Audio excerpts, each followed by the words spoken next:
How many people here thought they had a form of censorship in their grade school textbooks? Think about what it looked like. Were there specific examples that stood out in your mind? Were certain subjects more prone to censorship? We live in a culture now that is easily offended, and this has trickled down into our education system. I'm sure most people have heard of the banned booklets, but I specifically want to talk about history textbooks. I'm currently a history education major at Colorado State and have been working with middle to high school kids for years now. I am familiar with dealing with parents and creating a safe environment with children.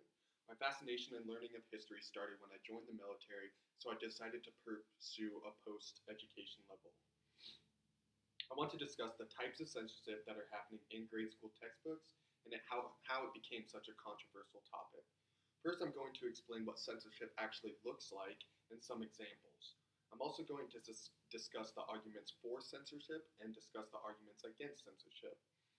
Hopefully, by the end of this discussion, you will be able to see where you stand on this controversial issue.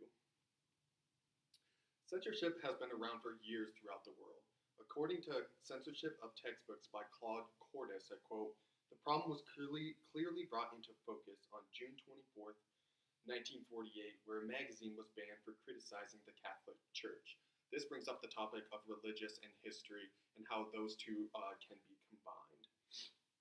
Also, according to the National Coalition Against Censorship, quote, "The new social studies curriculum would address what one board member referred to as a skewed history with a liberal bias. This comes after a new curriculum was brought to life in the Texas Board of Education. Some people were for it and some people were against it. According to the NCAC, others that voted in favor of the new curriculum are claiming that they are correcting liberal biases that have been in these textbooks. By liberal biases, I am referring to the separation of political and religious views and history. This has always been a controversial topic of teaching certain political aspects and certain religious aspects in history textbooks. One example they used was Thomas Jefferson's proposal of separation of church and state. They didn't want that view to be tied with Thomas Jefferson, so they no longer are tying those two together in these history textbooks. And then also, according to How Knowledge of the Past is Being Constructed in Schools by Tyler Brunner, I quote, "Groups organized around political correctness and religious conservatism lead textbook publishers to self-censor." So the head of these groups are going to the actual textbook publishers and suggesting that they censor certain topics that are too harsh on religion or too one-sided on a certain political view. Another form of censorship could also be the promotion of a certain idea. According to The Danger of Censoring Our History by Maya Lindberg, she quotes, "Censorship is promoting patriotism in our textbooks because it does not want history materials to encourage or condone civil disorder, social strife, or the disregard of the law." The argument against this form of censorship is that people throughout history, some of the greatest people like MLK, Malcolm X, for example, they spoke out against these laws, and that is a very, very important aspect of history.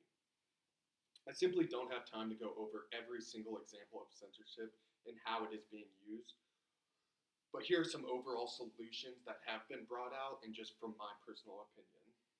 The most popular solution to this is just solely the teaching of primary documents. They want to get rid of secondary documents, which refers to as textbooks, and want to teach only primary documents, which are documents like journal writings through that time period.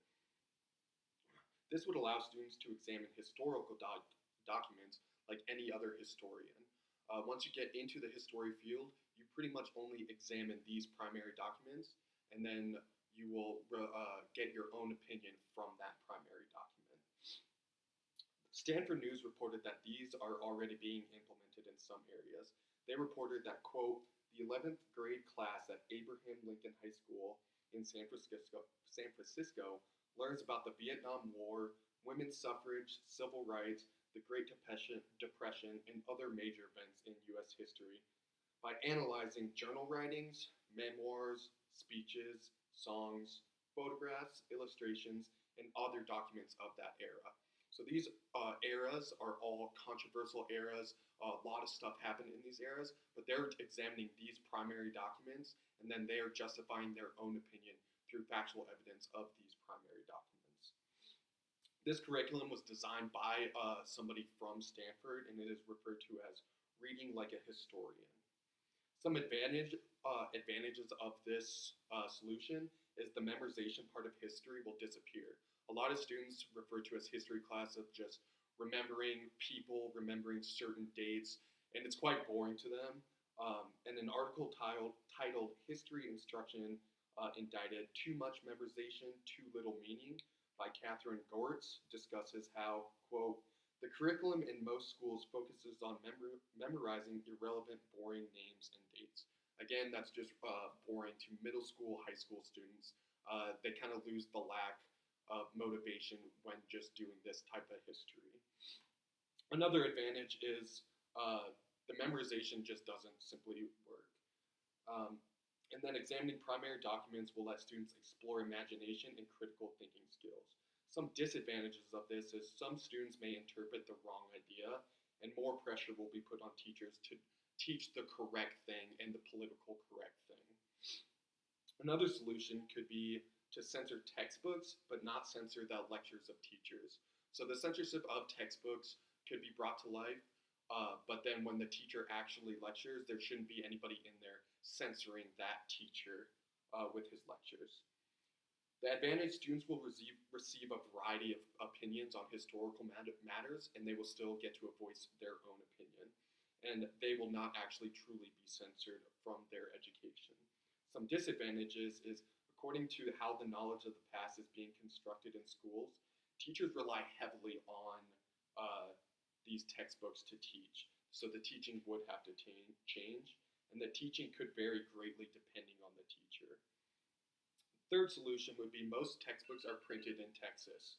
Therefore, we can print them all over the country and then have a variety of ideas through certain textbooks. This topic has been around for many years, and I don't expect us to solve the whole problem in the classroom today, but I'm curious about your opinion on the topic. I hope that everyone has expanded their knowledge on a heavily debated topic. I also hope that you use this knowledge to further investigate the issue on your own. You may be dealing with this issue in the future when you are teaching others or when you simply have kids on your own. Thank you.